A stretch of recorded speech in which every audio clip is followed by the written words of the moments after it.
After a couple of chaotic episodes with few new insights, Grotesquerie episodes 5 and 6 suddenly brought the show's main mystery back into focus.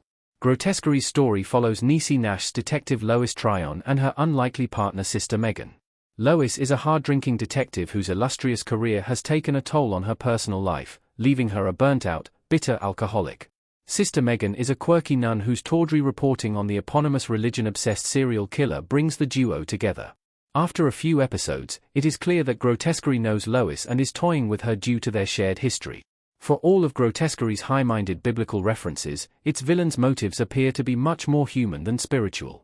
The killer is trying to destroy Lois's remaining faith in humanity by convincing her that people have lost their way.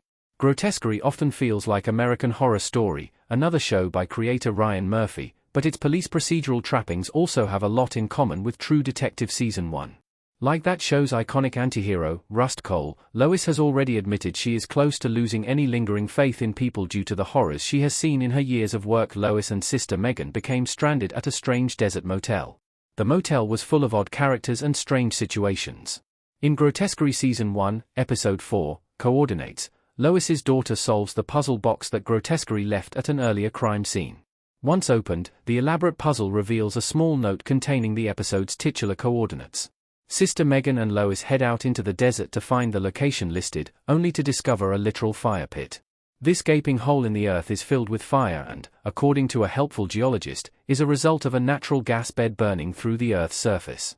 Whether this is true or not, Lois and sister Megan leave the scene shaken. This was where Episode 5, Red Haze, picks up, as the two characters came across a woman soaked in blood who desperately begged them to take her to safety. The woman, named Andrea, leads them to a nearby motel where they can shelter from the worsening weather conditions. However, things are not quite right in the desert motel. The desk clerk is badly beaten but refuses to name her assailant. The pool is a bright purple hue due to some sketchy explanation involving airborne copper, and bloody paper towels fill the overflowing bathroom bins. Lois and sister Megan investigate. Sister Megan got shot at the desert motel. Grotesquerie's wild long-shot episode paid homage to True Detective. Before the pair can even start to work out what is going on, they are accosted by a gun-toting motel worker named Nick.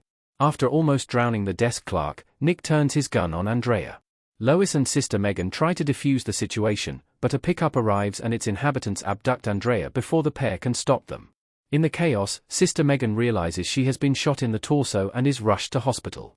Grotesquerie Episode 1's gruesome plot proved that the show's characters are capable of anything, but sister Megan's shooting remained shocking. The twist arrived at the end of a bravura sequence that appeared to be shot in one continuous, extremely ambitious take.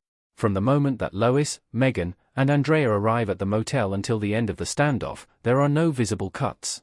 Not only is this an impressive filmmaking feat, but the sequence specifically calls to mind the similar opening scene of True Detective Season 1, Episode 4, Who Goes There? While that outing opened with a 6-minute shot that chronicled a standoff between the FBI and villains, Grotesquerie's opening shot was more than twice as long.